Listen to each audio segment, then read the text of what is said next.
Bonjour. Dans cette vidéo, je vais vous montrer comment vérifier l'état de la batterie sur le Lenovo Yoga Book 9.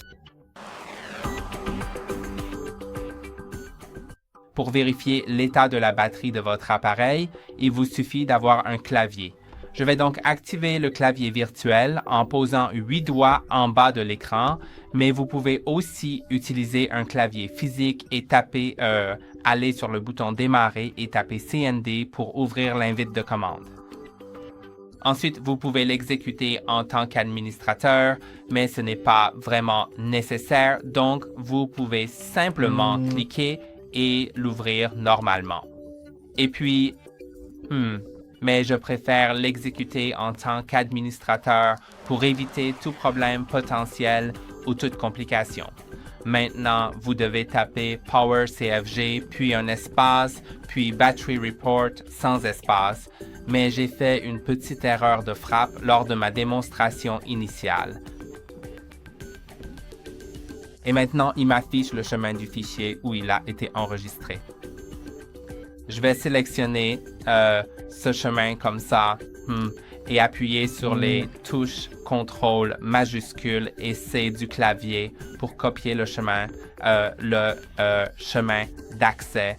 Et maintenant, quand je vais dans l'explorateur de fichiers, si vous ne voulez pas copier cela, vous pouvez simplement naviguer jusqu'à cet emplacement en allant dans ce PC, disque C et continuer.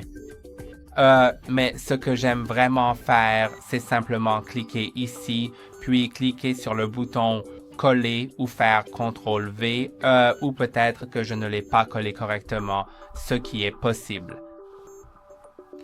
Oui, donc je ne l'ai pas, je ne l'ai pas copié correctement, donc peut-être que je dois le faire sans la touche majuscule.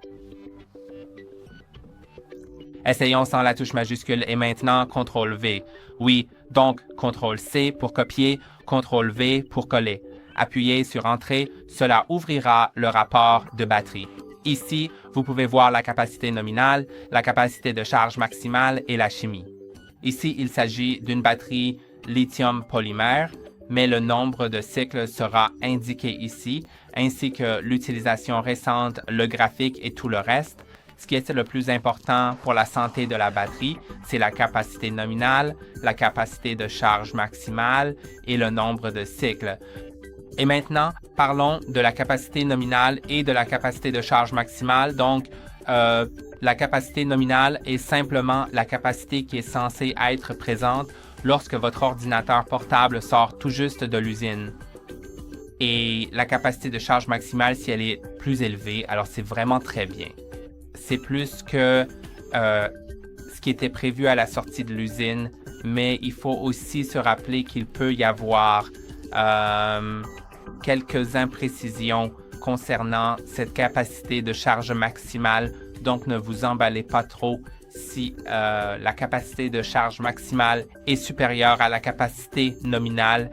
Et cela signifie simplement que si, par exemple, votre capacité de charge maximale est inférieure de 10% à la capacité nominale, cela veut simplement dire que vous avez 90% de santé de batterie.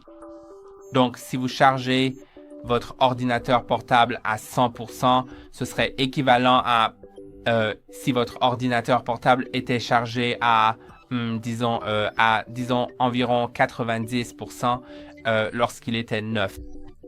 Donc, si, par exemple, vous avez une capacité nominale de 80 000 mWh comme moi, et si ma capacité de charge complète était de 70 000 mWh, cela signifierait que j'ai, je pense, environ 12,5% de perte.